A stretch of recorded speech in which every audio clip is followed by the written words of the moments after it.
माझे नाव ओवी संजय पवार. मला ह्या स्पर्धेत भाग घ्यायचा होता आणि मला या स्पर्धेत भाग घेऊन खूप चांगलं वाटलं. मला जेव्हा मी हे सुभाषित पाठ करत होते मला मजा येत होते आणि माझे आई बाबा मला हरवेळेस म्हणतात की कोणतेही कॉम्पिटिशन असो आपल्याला नाही येत तरी आपण भाग घ्यावा. नमस्कार, मी निक्षिता आमेरसबूत. मी इयत्ता 6वीत शिकते. माझ्या शाळेचे नाव IAS कात्रप विद्यालय बदलापूर.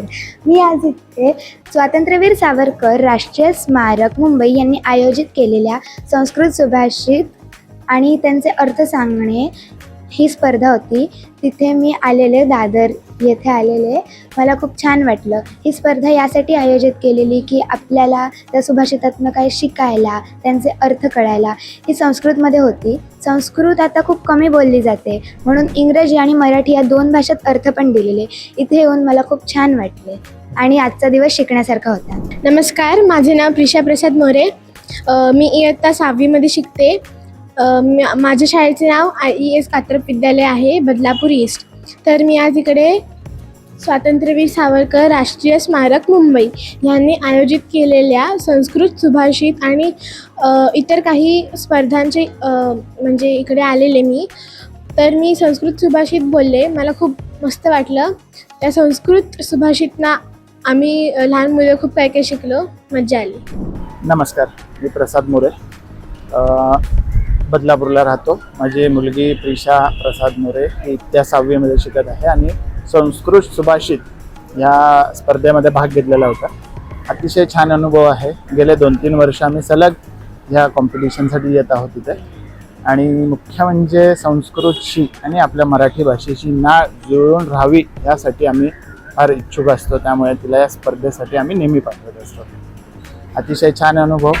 विद्यार्थ्यांना असं प्रोत्साहन देत राहा जेणेकरून मराठी भाषा संस्कृत भाषा पुढे जाईल. माझं नाव डॉक्टर संजय पवार आहे. खरं तर स्वातंत्र्यवीर सावरकर या पावनभूमीमध्ये हा जो लहान मुलांसाठी आपण कार्यक्रम आयोजित केलेला होता. आज संस्कृत श्लोक याचं पठण जे आहे, मुलांना संस्कृत श्लोक पठण याच्यातून एक बोलण्याचं वळण मिळतं.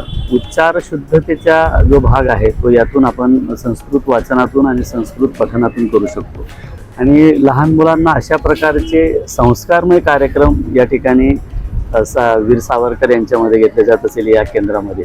तर हा एक उल्लेखनीय बाब आहे. ही जी वास्तू आहे याचं हे पावित्र्य या कार्यक्रमामधून टिकवत आहेत असं एक पालक म्हणून मला या ठिकाणी आज वाटतं. नमस्कार, मी दिशा दत्तात्रय बोबाटे. माझी मुलगी शारदाश्रम विद्या मंदिरमध्ये शिकते. ती इथे संस्कृत सुभाषित ह्या पाठांतर स्पर्धेमध्ये पार्टिसिपेट केलेलं तिने. तिला म्हणजे आवड आहे आणि आपली संस्कृत ही मूळ भाषा आहे. ती मुलांना यायलाच पाहिजे. म्हणजे आपल्या धर्माचं आणि आपल्या संस्कृतीचं ज्ञान मुलांना असायला पाहिजे. ह्यामुळे आम्ही पण अशा स्पर्धांमध्ये म्हणजे भाग घेत असतो आणि छान उपक्रम आहे. म्हणजे जेणेकरून मुलांच्या पाठांतर याला किंवा जी आपली भाषा आहे त्याला सुद्धा एक चांगलं वळण मिळतं ना. त्यामुळे ही स्पर्धा उत्तम आहे.